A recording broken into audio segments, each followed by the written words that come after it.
Hi, this is another amp demo from the tone room at Frugal Amps down here in the workshop in the magic room where all the wonderful creations come from. This is a 1959 Magnatone 250 custom amplifier that I received and it had been converted from the original power tube complement of 6973 tubes, which, if you know your power tubes, those were very common also in super amps of the day and jukeboxes of the day. And at full tilt, those are capable of around 22 watts or so. The amp had been converted over to EL84 power tubes.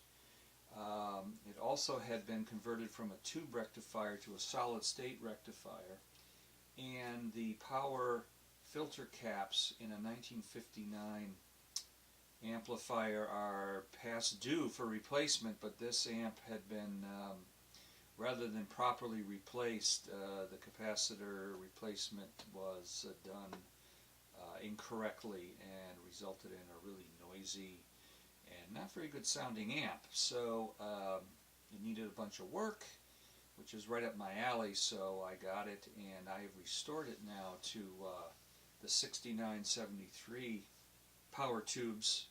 I've taken it back to a tube rectified power supply. I've replaced the power filter rail, as they call it, with properly isolated and replacement capacitors so that the power supply is now nice and quiet.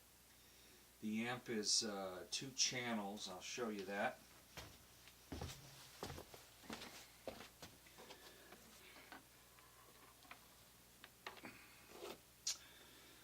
The amplifier is 2 channels. There's a high channel and a low channel, but these are by no means high gain. It says high gain channel and low gain, but these are not modern high gain and low gain definitions.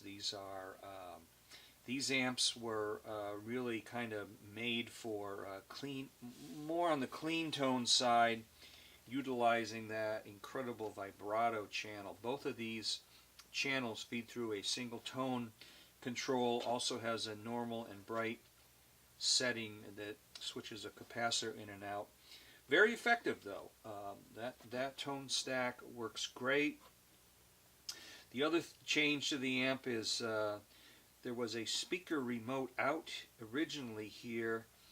A standby switch was installed, so you have power and standby, and I left that as it is because I think that's a good idea and much more useful than an external speaker jack.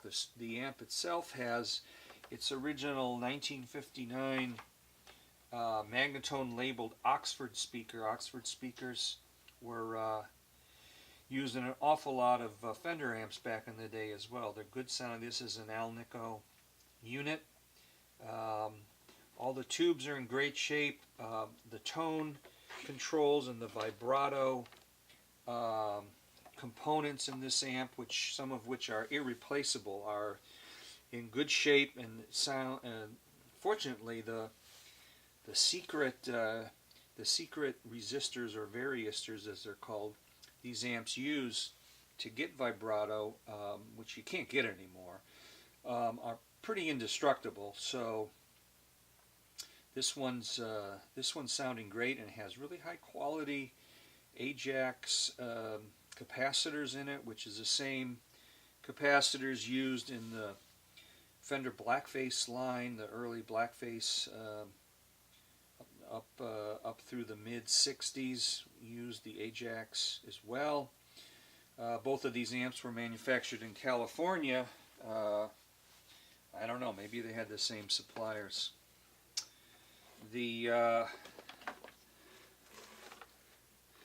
I'll play this little guy for you. This is being played through the old shop Strat, just a regular old standard Strat, Texas coil, single coils, and I patched in a DiMarzio humbucker as well. So, whoop, operator malfunction. This is, the amp did not have a foot switch like a lot of these old amps. You know, the foot switches get lost over the years. This I made for it. Works just great. And that switches the vibrato effect on and off. So I'm in the high gain side of the amp. I'm in the tone stack is pretty much straight up. I'm in the high. If I switch it down to what they call the normal switch, you can hear it kind of takes a bunch of highs out, but I like it up here.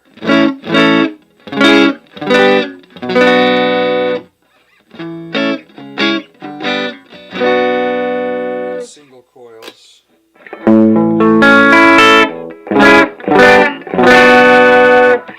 That's the humbucker, which has a lot more output.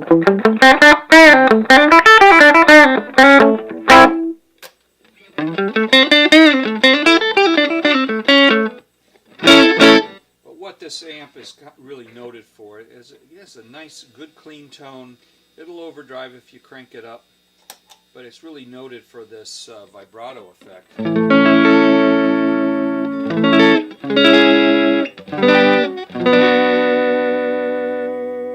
So this is the vibrato, basically straight up and down. It's medium intensity and medium speed, and you can speed it up. If you crank the intensity up a bit, up all the way and the speed up all the way, it really, to me, sounds like a chorus. But I think it kind of lives. I like things slower.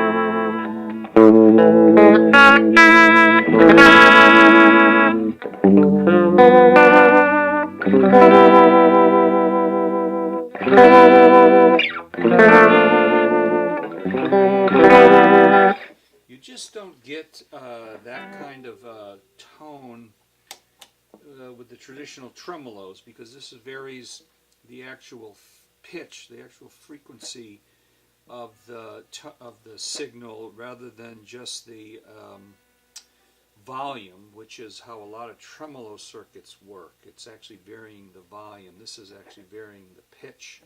It's called frequency modulation, and it's kind of unique to the Magnatone amps of the day, and it is not something you're going to find on other amps of the era.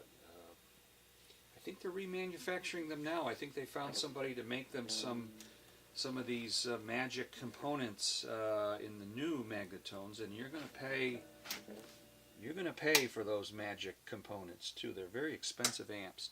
Anyways, that's the Custom 250, and thanks for listening. This is on the market, as we say now, if you're interested. Thanks.